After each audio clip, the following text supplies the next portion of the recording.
નમસ્કાર દર્શક મિત્રો, આજના આ ખાસ વિશ્લેષણમાં આપ સૌનું સ્વાગત છે। આજે આપણે એક બહુ જ રસપ્રદ પણ એટલા જ ગંભીર વિષય પર વાત કરવાના છીએ। એક એવો દુશ્મન જે બહાર નહીં પણ આપણી અંદર જ બેઠો છે, અને એ છે આપણો અહંકાર। આખી ચર્ચા દરમિયાન આપણે જોઈશું કે આ અહંકાર ખરેખર ક્યાંથી આવે છે, એના રૂપ કેવા હોય છે, અને સૌથી અગત્યનું, એનાથી બચી કેવી રીતે શકાય। તો ચલો સીધી જ શરૂઆત કરીએ। તો ચાલો આમાં થોડા ઊંડા ઉતરીએ। આ પંક્તિ ખરેખર બહુ જ જબરદસ્ત છે। જુઓ, અહીં એક ખજૂરના ઝાડનું ઉદાહરણ આપ્યું છે। ઝાડ ભલે ગમે તેટલું ઊંચું હોય, પણ જો એ કોઈ થાકેલા મુસાફરને છાંયડો ના આપી શકે અને એના ફળ એટલા ઊંચા હોય કે કોઈ ખાઈ જ ના શકે, તો એ ઊંચાઈનો કોઈ જ મતલબ નથી, ખરું ને? બસ આવું જ કંઈક આપણા અહંકારનું છે। આપણા સ્ત્રોતો બહુ સ્પષ્ટ રીતે સમજાવે છે કે એવી કોઈ પણ સિદ્ધિ કે મોટપ જે સમાજને કે આસપાસના લોકોને કોઈ જ કામ ના આવે, તે સાવ નકામી છે। આ એકદમ પોકળ અને કોઈ જ કામના ન હોય એવા અહંકારનું એક પરફેક્ટ ઉદાહરણ છે। હવે આગળ વધીએ આપણા પહેલા એને મુખ્ય મુદ્દા તરફ। અહંકાર, સૌથી મોટો દુશ્મન। આ માત્ર કોઈ નાની અમથી ખામી નથી હોતી, પણ એક બહુ જ મોટી વિનાશક શક્તિ છે। જુઓ, જ્યારે કોઈના સ્વભાવમાં અહંકાર કે અભિમાન આવી જાય ને, ત્યારે એના બાકીના બધા જ સારા ગુણો ધીમે ધીમે ખતમ થવા લાગે છે। આ વાત કોઈ નવી નથી। ઇતિહાસના પાના ફેરવીને જુઓ, રાવણને પોતાના જ્ઞાન અને શક્તિનો એટલો બધો અહંકાર હતો કે તેણે સીતાજીનું હરણ કર્યું, અને પરિણામ આખી સુવર્ણ લંકાનો વિનાશ। એ જ રીતે દુર્યોધનની વાત કરીએ, એના ગર્વ અને અહંકારે અને ક્યારેય કોઈની સાચી સલાહ માનવા જ ન દીધી, અને આખરે શું થયું? ભયંકર મહાભારતનું યુદ્ધ। હવે કદાચ એવું લાગે કે આ તો બધી પૌરાણિક વાતો છે, પણ ના, આજે પણ આ જ અહંકાર, ભ્રષ્ટાચાર, ગુનાખોરી અને ખાસ કરીને કહેવાતા શિક્ષિત લોકોમાં નૈતિક પતનના રૂપમાં આપણી સામે જ છે। મતલબ કે ઇતિહાસ ખરેખર પોતાનું પુનરાવર્તન કરી રહ્યો છે। તો હવે સવાલ એ થાય છે કે આ વિનાશક વૃત્તિ મૂળ આવે છે ક્યાંથી? ચાલો આના દાર્શનિક મૂળ તરફ આગળ વધીએ અને જોઈએ કે અહમ અને અહંકાર વચ્ચે ખરેખર શું તફાવત છે। મોટાભાગે આપણે આ બંને શબ્દોને એક જ માની લઈએ છીએ, પણ એવું બિલકુલ નથી। અહમ એટલે માત્ર અસ્તિત્વની એકદમ શુદ્ધ અને સરળ જાગૃતિ।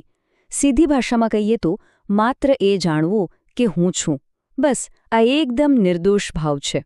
પણ અસલી મુશ્કેલી ત્યારે શરૂ થાય છે જ્યારે આ હુંની સાથે ખોટા લેબલ લાગી જાય છે, જેમ કે હું આ શરીર છું, હું બહુ મોટો એન્જિનિયર છું, અથવા તો હું બધા કરતાં શ્રેષ્ઠ છું।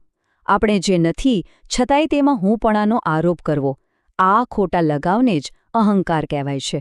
એટલે કે માત્ર અસ્તિત્વ હોવું એ અહમ છે, પણ એના પર આવા ખોટા લેબલ લગાવીને ઓળખ ઊભી કરવી એ અહંકાર છે। આ તફાવત સમજવો બહુ જ જરૂરી છે। અને આના પરથી જ એક બહુ જ અદ્ભુત અને વિચારવા જેવું દાર્શનિક સમીકરણ સામે આવે છે। દાદા ભગવાનની ફિલોસોફી બહુ જ સરળ રીતે સમજાવે છે કે I without my is God, એટલે કે મારાપણા વિનાનો માત્ર હું એ જ ભગવાન છે। જરા વિચારો, જ્યારે આપણે આપણી ઓળખમાંથી આ મારું કાઢી નાખીએ છીએ ને, મારું પદ, મારી સંપત્તિ, મારી પ્રતિષ્ઠા, ત્યારે જે એકદમ શુદ્ધ અસ્તિત્વ બચે છે તે સીધું ઈશ્વરીય તત્વ સમાન છે। મતલબ કે આપણે આપણો અહમ નથી કાઢવાનું, પણ આ વધારાનો ખોટો અહંકાર કાઢવાનો છે। હવે આ વિષયને લગતી એક એવી ગેરસમજ તરફ વળીએ જે આપણા સમાજમાં બહુ જ સામાન્ય છે, અને એ છે અહંકાર અને આત્મવિશ્વાસ વચ્ચેનો તફાવત। આ સ્લાઇડમાં ખરેખર એક બહુ જ રસપ્રદ વાત છે। સામાન્ય રીતે લોકો શું માને છે કે જે વ્યક્તિ અહંકારી હોય એનામાં જબરદસ્ત આત્મવિશ્વાસ હોય, પણ વાસ્તવિકતા સાવ જ વિપરીત છે। હકીકતમાં જેનો અહંકાર વધારે હોય છે ને, એ વ્યક્તિ ક્યારે સ્પષ્ટ નિર્ણય લઈ જ શકતો નથી। એ હંમેશા એક જાતની ગૂંચવણમાં રહે છે, ડરમાં જીવે છે કે ક્યાંક હું ખોટો તો નહીં પડું ને, લોકોની સામે હું ખરાબ તો નહીં દેખાઉં ને। જ્યારે બીજી બાજુ સાચો આત્મવિશ્વાસ તો ત્યાં જ આવે છે જ્યાં અહંકાર સાવ ઓછો હોય, કારણ કે જ્યારે અહંકાર શાંત હોય છે ત્યારે જ કોઈપણ વ્યક્તિ ડર વગર એકદમ સ્પષ્ટ અને નિર્ણાયક પગલાં લઈ શકે છે। છે ને આશ્ચર્યજનક વાત? તો હવે વાત કરીએ અહંકારના એક એવા સ્વરૂપની જે કદાચ સૌથી ખતરનાક છે, પરોપકારમાં છુપાયેલો અહંકાર। અત્યાર સુધી તો આપણે એવા લોકોની વાત કરી જેઓ ખુલ્લેઆમ અહંકારી દેખાય છે, પણ શું એવું બની શકે કે આપણા સારા કાર્યોમાં, આપણા દાનમાં કે આપણી સેવાકીય પ્રવૃત્તિઓમાં પણ અહંકાર છુપાઈને બેઠો હોય? આપણે હંમેશા એવું જ માનતા આવ્યા છીએ કે દાન પુણ્ય કરવાથી આપણે મહાન બની જઈએ છીએ, પણ શું ખરેખર એવું હોય છે? આ બહુ જ ખતરનાક ટ્રેપ છે, જ્યાં આ દુશ્મન આપણા સૌથી મોટા સદ્ગુણના જ મુખવટો પહેરીને બેસી જાય છે. ચાલો, સ્ત્રોતોના આધારે આખી પ્રક્રિયાને સ્ટેપ બાય સ્ટેપ સમજીએ. તો જુઓ, થાય છે એવું કે પહેલાં કોઈ વ્યક્તિ સંપત્તિ, ભોજન અથવા તો કોઈ જ્ઞાનનું દાન કરે છે. બહુ સારું કામ કર્યું, રાઈટ? પણ પછી તરત જ એના મનમાં એક પ્રકારની શ્રેષ્ઠતાનો ભાવ એટલે કે ઘમંડ આવી જાય છે. એ અપેક્ષા રાખવા લાગે છે કે દાન લેનાર હવે મારી વાહવાહી કરે, મારો આભાર માને. અને જો ક્યાંક એ દાતા દાન લેનારને નીચો ગણવા લાગે કે એનું અપમાન કરે, તો એ જ ક્ષણે, બરાબર એ જ સેકન્ડે, એ દાનનું આખું પુણ્ય નષ્ટ થઈ જાય છે. અને એક બહુ મોટો સદ્ગુણ સીધો જ પાપમાં ફેરવાઈ જાય છે. આ બરાબર ગાંધીજીના પ્રિય ભજન વૈષ્ણવજન તો તેને રે કહીએ જેવું જ છે. સાચો પરોપકાર એ જ છે જેમાં કોઈના દુઃખ દૂર કર્યા પછી પણ મનમાં લેશ માત્ર અભિમાન ન આવે. જો ઘમંડ આવી ગયો તો સમજી લેજો કે એ દાન ઝેર સમાન બની ગયો છે.